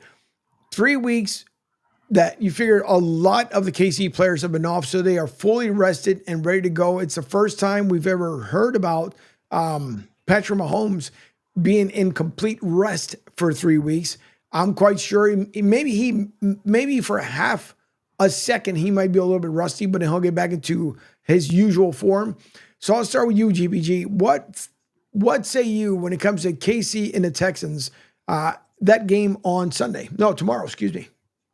I think, like you said, Angel, I think having the couple weeks off or 3 weeks or however much it was that the Chiefs had, I think they're going to be a little rusty in the beginning, but from Andy Reid's experience and everything he's done, I think that they're going to be able to snap right back into what they need to do and get back on the game plan and take care of things. As much as I hate to say it, I think the Chiefs are going to win. Jay? I'm going to pick the upset of the season. I'm going to pick the Texans for a couple of reasons. Okay. I just generally don't think the Chiefs are that good. I think they've been very fortunate in a lot of these games, but I also think this is a bad matchup for them. CJ Stroud on that offense will do enough to score, but I think the two bookend ends, Hunter and Anderson, will give the weakness of the Chiefs, their tackles, problems, and they'll do enough and somehow win the game. That's my upset pick of the week. As much as I've tried to do the whole confidence thing when it comes to the Texans, I think D'Amico Ryans could possibly get it done, but I can't see it right now. The experience that they have, the only team right now that could possibly, they're not there yet, but could possibly end up going back to back to back. And I know a lot of people say, well, if you look at the colors on the Super Bowl logo, one side of it is red, the other side of it is green. So would I see a rematch of KC Eagles Super Bowl? No. Do I see Kansas City moving on and past this round? Yes, but if Buffalo takes care of business, I think Buffalo edges out Kansas City, although it would be a huge surprise if Houston goes to KC, yet another chilly game that will be out there in KC, not as cold as the one from last year when people had frostbite. But those guys died from hypothermia. Yep. Yeah. If the Texans take care of business and knock off the defending back-to-back Super Bowl champions, then it'd be a whole different story, because what happens is, if we end up, and I'm going to go with KC as much as I like to go with the Texans, but flipping over to the other AFC game, if Baltimore takes care of Buffalo and what's going to be extreme frigid temperatures out there, could you imagine a AFC matchup between the Bills and the Texans? And I think the advantage would end up going to the Bills, because obviously everybody would have to go to, at that point, you would have to go to Buffalo. But just imagine that one if it came to fruition. But we'll go with obviously the second game here that I just mentioned, Buffalo, Baltimore. Gaspam guy, what say you? Oh man, I don't know how everybody else feels about this game, but I feel like this is a difficult game to pick. I think Josh Allen and the Bills are doing really, really good the last part of the year. Baltimore, they've been on their game. They're doing what they do. Derrick Henry's running like a beast right now. I think I'm going to say I'm gonna. Man, I don't know. I'm gonna say the Bills because I picked Allen to be the MVP. So I'm going with the Bills. All right, Jay. Bill. I love Josh Allen. I want the Bills to win. I love that tortured fan base. But the Ravens are going to win this game. The weather's going to help them because the Bills are really a passing team. Try tackling Derrick Henry in sub-zero temperatures. It's not going to be very fun. And they can go to Lamar. This is a lot like the Eagles with Jalen and Saquon. Bad elements, running quarterback, stud running back. It's going to help. And I think the Ravens are going to win and break the Bills' hearts and piss me off because I hate their guts. All right. That's a great analogy. And then GBG Jr., I heard him scream out the Bills. So he believes the Bills end up winning as well. Listen, I would have to go with this one with you, Jay. I think as much as the Bills are hungry to try to attempt to get back to the AFC Championship game, I think not that good a team. Yeah, you know, listen, their defense isn't that good. It really isn't. You'll see. No, it's not. And the one thing I mentioned to Pete, and I know, Pete said because of the weather factor, it's going to help him out. Listen, Baltimore's played before in cold temperatures, so it's not like it's. This is the Rams coming to Philly. This is the Ravens, and the Ravens are one of the toughest teams in the league. Just ask them; they'll tell you. Yeah. So to me, in my opinion, it's going to be the Ravens will end up taking care of business against the Bills, and if it came down to the AFC Championship game, again, unless the Texans really surprise the Kansas City Chiefs, it may come down to Baltimore, Kansas City, and could we possibly see Baltimore back in for another Super Bowl? But we shall see. As stranger things can happen, especially come divisional playoff weekend. Beaver, are you going to be? Well, are you going to be at your local establishment for it? Or are you going to be home? No, I go home. I go set up and then go home usually for the games. But during the regular season, I usually stay for the first games, or at least halftime of the first game, just to make sure everything gets okay with red zone and all the TVs and everything. So, but no, we're going to have the 4:00 game on Saturday, and then the 8:00 games, the Lions. We're gonna have a big party in our sports bar on Saturday, and on Sunday it's more of a like 3:00 and 6:30 with the games. But we'll see. Obviously, the Lions will win. It gets ramped up Sunday, becomes more important, and they don't know who they're playing, but we'll see. Right. Yeah, I think it's going to be really interesting to see how these teams end up playing out over the weekend. I know a lot of folks obviously be down there at Tampa Joe's from Philly to South, and that's good for the men and women who take care of those. Well, if I haven't said it yet, sure. I think the Eagles are going to win big.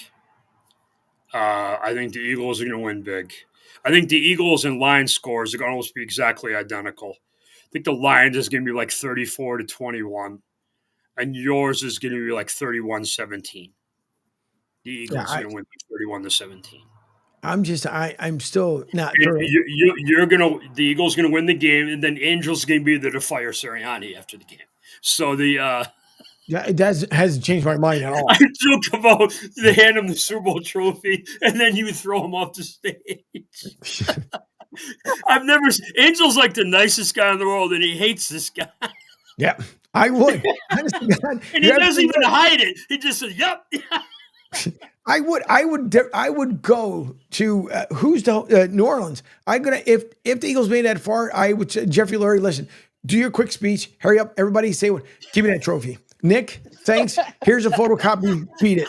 See you later. Honestly, if they fired him, would they make Coach Fangio the head coach? No, Kellen would be the head coach. Kellen Moore. Yep, that's what would be the head coach. Okay. Yep. But Angel, isn't he going to interview with the Giants today, or who did I say? No, with the Cowboys. The Cowboys. That's right. With the Cowboys, but I don't believe it. What is you're talking about Kellen Moore? Yeah. Why is he interviewing? We went over this. He's interviewing a team who fired him. Listen, I don't know. It's like Elizabeth Taylor going to interview with Richard Burton. They've got divorced like 7 times. Correct. But listen, it's Jerry Jones loves to live in the past. past. That's my point. He's a Ted Lasso episode. He was on Lawman. I mean, it's like, hey, I fired you. Hey, you want a promotion? That's it. Who tells Jerry? Does somebody sit Jerry down and say to him, hey, Jerry. By the way, he was great on Lawman. Maybe you should go do that full time. But possibly. I mean, it was so. I mean, this is like I honestly, it's like Jerry doesn't know who he's interviewing. Like, I fired this guy. Let's bring him back. He doesn't, but it makes you wonder. Let's promote him. Right, but it makes you wonder though. With a lesser team. Right, but the team isn't as good. It just makes you really wonder, did he let go of Kellen Moore in the process that he thought he would end up bringing him back? On top of, if I'm Kellen Moore, I'm saying, wait a minute. So you didn't believe me a couple seasons ago. Now all of a sudden you believe in me because I'm on a successful team? If I'm Kellen Moore, I'd tell him to skip rocks. There's no way in the world I would end up going back to Dallas, especially when you have an opportunity. As soon as I get rid of Nick Sirianni, Kellen Moore, don't worry about it. I got you. You'll be in there as the HC. Unless I steal Liam Cohn from the Tampa Bay Buccaneers. One way or the other. No, negative. Cohen's not going anywhere. No, he's not. He's definitely not. But listen, thank you to everyone. He was bad in the game the other night, but he's not going anywhere. No, he's not. He's definitely not. But thanks to GBG, thanks to GPG Jr., by the way, who took some time to be with us. And hopefully maybe next week we'll get the video up there so everybody can see the mini version of GPG. Was that Jay? Yeah, we should make an announcement. GPG Jr. has replaced me on Beav's World. He'll be on Monday night. Hey, better hair. Better hair. Monday night with them. Better hair and more stable. So if you send the link, I can get on Monday night. I'll tell you what. I'll tell you what. If the Texans win, that's my shocking prediction. He's on. He comes on with me. Okay. All right. He'll be my good luck charm. All right. I'm going to mark it on the tape, even though for those who don't know, we no longer use tape. It's an old broadcasting legend, but I will mark the digital video to let everybody know that Beef just said here, what is it? 12:02 here on this side of the world, that he said that if the Texans win, GPG Jr. not only is going to be on with Beeve on Beeve's World, he's also going to take over on Monday night. He's going to be the host. He got shocked. He got shy. He was like, it would be a no-brainer upgrade. It would be so much just quality level and professionalism so much better. By the way, Rick said earlier, he needs to visit Jay if the Lions get to the Super Bowl. Go Birds, as Rick comes in towards the very end there. I'll say this. When the Lions win Saturday night, they're not losing the NFC Championship. If they're going to lose, they're going to lose this week. They're not going to lose the NFC Championship. Yeah. Sorry to your Eagles or the Rams, but they're not going to lose the NFC Championship game. They're not. And I completely agree. Listen, I don't think they're going to lose, period, but they're not going to lose. And I don't care who comes out of the AFC. They're the best team in the league. They've been the best team in the league all year. The Eagles have the opportunity of maybe eat crow if they end up winning the Super Bowl this year. But nonetheless, even if they do, I'd be extremely happy because that would be two and, some 5-6 years? 7-8 years. So, yeah, but here's the thing, Angel, and I talk about the Buccaneers being fast and loose. The Eagles are like that too. There's too much noise. It is. There's too much. And you say it all the time. Yep. So that's a problem. But everybody have a good weekend. Angel and the rest of the boys will get us through and enjoy the games this weekend. And everybody stay safe with this crazy weather going through. Yeah. But we'll see you back Monday, and I might be replaced by a little guy. So there you go. There you go. There you go. We'll get him, buddy. All right, Jay. There goes Jay. GBG still on the line with me. I appreciate you as well there, Jay. So thank you all for tuning in. Don't forget, if you guys are, as Jay had just mentioned, if you guys are chilly, visit freshroastedcoffee.com. Pick up your Brazilian, dark roast, decaf, regular calf, whatever calf you end up liking. Go to freshroastedcoffee.com. Put in the discount code MAC20 as in Mike Alpha Charlie 20. MAC20, get 20% off your first order and get a loan if you've already ordered. Go back and pick yourself up some more fresh roasted coffee from freshroastedcoffee.com. It is chilly outside.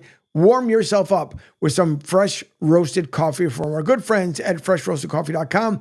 Tampa Joe's, 9316 Anderson Road in beautiful Tampa, Florida. You guys want to head out there to the game, both Saturday and Sunday. They are open 7 days a week. Doors open up at 11 o'clock in the morning. Great lunch, great atmosphere, great food, and always a good time alone a great time at Tampa Joe's, Moynihan Lumber and MoynihanLumber.com. You guys need some sprucing up in your house. Doesn't matter if you live down here in Florida, you're up there in New England, visit MoynihanLumber.com. And if your company needs someone to talk to for tech solutions, maybe some cybersecurity, Ace Tech Advisors at acetechadvisors.com and GBG. Of course, if you rev up your engines and you guys still have time to have your name, your brand, your logo on the number 85 Storm car, visit citygaragemotors.com, citygaragemotorsports.com, more importantly, and or right above here on our website, sr1029thegame.com. Click on the City Garage Motorsports tab, and then reach out to Jason Smith and let them know that you would like to be a part of the race team.